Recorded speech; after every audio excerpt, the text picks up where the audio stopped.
네, 안녕하세요. 네, 위원님, 간밤 뉴욕 증시 3대 지수 모두 하락 마감을 했습니다. 하루 쉬고 돌아왔는데 상승할 수 있을까 싶었는데 결국 하락 마감을 했어요. 간밤 시장 어떻게 보셨나요? 네, 시장에서는 어닝 시즌 금융주들에 대한 부진한 성과들이 영향을 계속해서 미치는 상황이고, 그리고 기업 수익들에 대한 우려뿐만 아니라 경기 침체에 대한 우려도 시장을 조금씩 압박하고 있는 모습을 보이고 있습니다.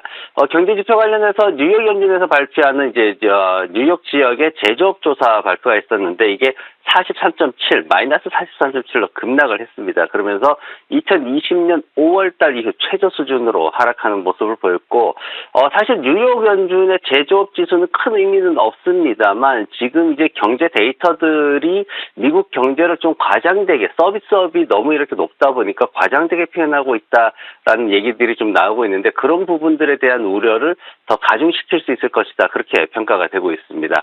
은행주들 실적이 그다지 좋지는 않습니다. 지금 보면은 골드만삭스 매출이 기대치를 상회하긴 했는데 연간 순이익이 24% 감소하는 상황이었고요. 그리고 모건 스탠리 같은 경우에도 분기별 이익이 한 32% 감소하는 결과를 내놨습니다. 그러다 보니까 주가가 골드만삭스도 제대로 오르지 못하고 다들 하락하는 모습을 보였습니다.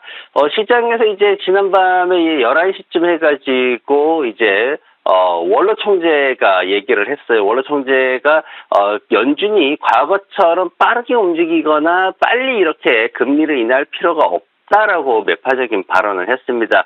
지난번에 라파엘 보스틱 총재도 나와가지고 인플레이션에 대해서 승리를 선언하긴 이러다 뭐 이런 얘기를 했었는데 연준 총재들이 연이어서 지금 계속해서 좀 부정적인, 매파적인 발언들을 하고 있습니다. 내일은 3명이나 예정이 돼 있는데, 요 연준 총재들 발언도 우리가 좀 주목을 해야 될 것 같고요. 이제 소매 판매가 소폭 상승할 것이라고 예상은 되고 있는데, 이제 이 데이터가 상승하지 못하게 될 경우에는 경기 침체에 대한 우려가 더 커질 수밖에 없는 상황이고요. 그리고, 기업 실적편에서는 금융주 쪽에서는 찰스 수압이 실적을 발표하고 알코아가 실적 발표를 하는데 두 회사 모두 좀 나빠질 것으로 EPS가 하락할 것으로 그렇게 전망이 되고 있습니다. 네, 그렇다면 간밤 이슈들 헤드라인들 통해서 확인해 보도록 하겠습니다. 먼저 첫 번째 헤드라인입니다.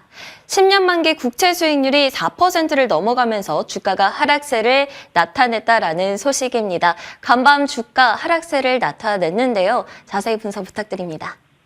네, 국채 수익률이 4%를 넘어갔습니다. 근데 그 주변에 이제 세 가지 큰 이슈가 있었는데, 첫 번째는 유럽 쪽에서 그다지 좋지 않은 매파적인 그런 얘기가 나왔습니다. 인플레이션이 아직 길들여지지 않았다. 이제 유럽 중앙은행이 이렇게 표현을 했는데, 굉장히 그 어조 자체가 좀 매파적인 표현을 했기 때문에 이런 부분들이 미국 시장에 대한 압박을 좀 가지고 왔었고, 앞서 말씀드린 대로 월러 총재도 또 연준 총재들이 계속해서 매파적인 발언을 하고 있는 상황이고, 그리고 이제 12월 소매 판매 데이터 좀 전에 말씀드렸는데, 이게 냉각될 경우에는 경기 침체 우려를 불러일으킬 수도 있습니다. 지금 전월 4.09% 상승해서 조금 둔화돼가지고 한 4% 정도로 예상을 하고 있는데, 이 예상치를 맞춰줘야지만 그래도 시장에서는 적정선을 유지하고 이 예상치에 못 맞추게 되면은 시장의 변동성이 좀 생길 것으로 그렇게 보여지고 있습니다. 지금 팩트셋에서 나온 얘기는 이번 달 경제 성장률이 0.2% 정도일 것이다라고 예상을 하고 있는데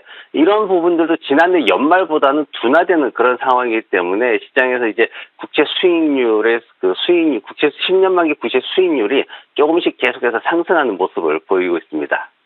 네, 다음으로는 업종별 이슈 살펴보겠습니다. 커뮤니케이션 섹터로 가볼게요.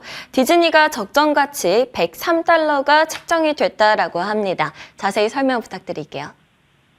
네, 시장이 이제 전체적으로 업종들이 하락하는 그런 모습들을 보였습니다. 에너지와 산업 그리고 제조업 중에서 하락을 주도하는 모습을 보였는데, 그 중에서 이제 인더스트리얼, 이제 일반 산업 업종 쪽에서 보면은 이제 14개 산업이 포진을 하고 있는데, 모두 하락하는 모습 보였습니다. 올해 들어서 14개 산업이 모두 하락하는 그런 상황이고요. 지난 3개월간 한 10% 내외에서 그래도 상승이 잘 있었기 때문에 거기에 대해서 좀 조정 국면에 들어가 들어가 있다라고 평가가 되고 있습니다. 그 중에서 이제 제가 디즈니라는 회사를 가져왔습니다. 월트 디즈니 다들 아시고 있는 그 디즈니 월드 디즈니랜드에 사업을 하고 있는데 지난해 동안 스트리밍 산업에서 굉장히 어려움을 겪는 그런 모습을 보였습니다. 그런데 지난해 하반기부터 해가지고 공원이라든가 리조트 사업부에서 그래도 이익을 좀 꾸준히 창출을 하고 있고, 그리고 스튜디오 쪽 관련해서도 지금 스트리밍 쪽도 조금씩 그래도 방향을 좀 전환하기 위해서 나아지고 있는 중이다. 물론 이제 넷플릭스의 절반도 안 되는 실적을 내고 있지만은 그럼에도 불구하고 좀 나아지고 있다라고 그렇게 평가를 받고 있습니다. 그래서 심플 월스트리트 같은 경우에는 디즈니의 적정 주가 자체를 103달러 정도로 잡아서 지금보다 한 12달러 정도 높은 수준으로 그렇게 책정을 해놨습니다. 그리고 지난밤에 NFL이 디즈니 ESPN의 지분을 인수를 하겠다 이러면서 또 경영에 조금 피로도를 줄일 수 있는 그런 합병 소식이 있었고, 거기에다가 또 감원을 할 거다라는 얘기가 나왔습니다. 근데 감원이 한 20% 정도에 달할 것이다라는 얘기가 있어서 아직 확정적으로 어떤 공식적인 발표가 나온 건 아니지만 지금 기자들을 통해 가지고 이런 소식이 있었습니다. 그래서 바바이거 이제 CEO가 하는 얘기는 다시 시작할 준비가 되어 있는 회사다 이렇게 얘기를 하고 있어가지고 2024년도에 좀 더 크게 성장할 수 있는 기업으로 그렇게 좀 기대를 받고 있습니다. 네, 다음 소식도 보겠습니다. 보잉이 중국의 737 맥스 기종 검사 소식에 주가가 급락세를 나타냈습니다. 보잉 최근에 항공기 사고 소식 이후로 계속해서 주가가 급락세를 나타내고 있어요. 앞으로 어떻게 될지 좀 궁금합니다.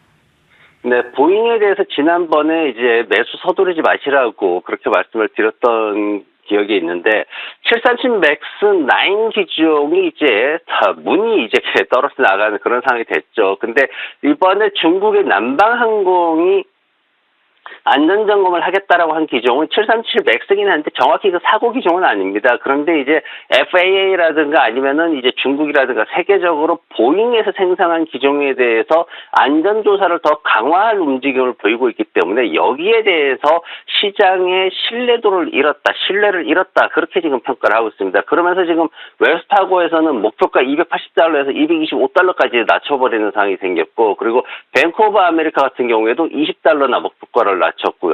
그리고 TD 쪽에서는 생산할 수 있는 생산량 자체를 올해 560대에서 475대로 제한해서 또 하락시키는 이런 모습이 있었습니다. 그러면서 시장에서 하는 얘기는 보잉이 올해 주가가 제대로 상승을 하려면은 이런 어떤 사고 부분에 있어서 시장의 신뢰도를 회복하지 못하면 상승하기가 굉장히 어려울 수밖에 없다. 이렇게 평가를 하고 있습니다. 네, 다음 이슈도 보겠습니다. AMD가 목표가 상향 소식에 150달러를 돌파를 했습니다. 간밤에 거의 8% 가까이 급등을 했어요.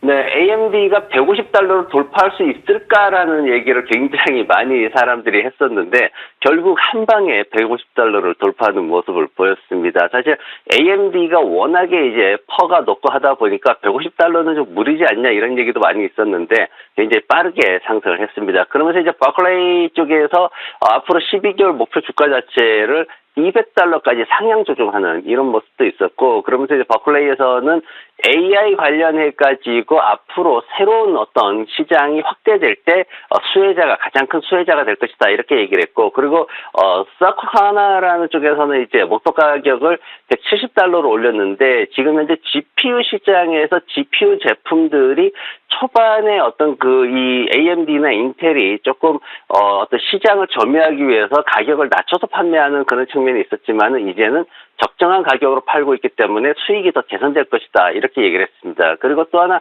키뱅크 쪽에서 이제 나온 얘기는 뭐냐면은 반도체에 대한 수요가 계속해서 증가하고 있다. 그런데 이제 우리가 얘기하기를 엔비디아라는 이 선두 기업이 있고 그 밑에 AMD와 인텔이 있는데 지금 AMD의 MI300 신제품의 판매 증가 속도가 인텔을 훨씬 앞지르고 있다. 그렇기 때문에 앞으로 시장에서 인텔보다는 AMD가 더 크게 성장할 가능성이 있다. 이렇게 평가를 했습니다. 그래서 지난밤에 AMD에 대해서 기관들이 굉장히 긍정적으로 평가하는 보고서들이 많이 나왔습니다. 네, 지금까지 클로징벨 김태수 위원님과 함께했습니다. 오늘도 좋은 말씀 감사합니다. 네, 고맙습니다.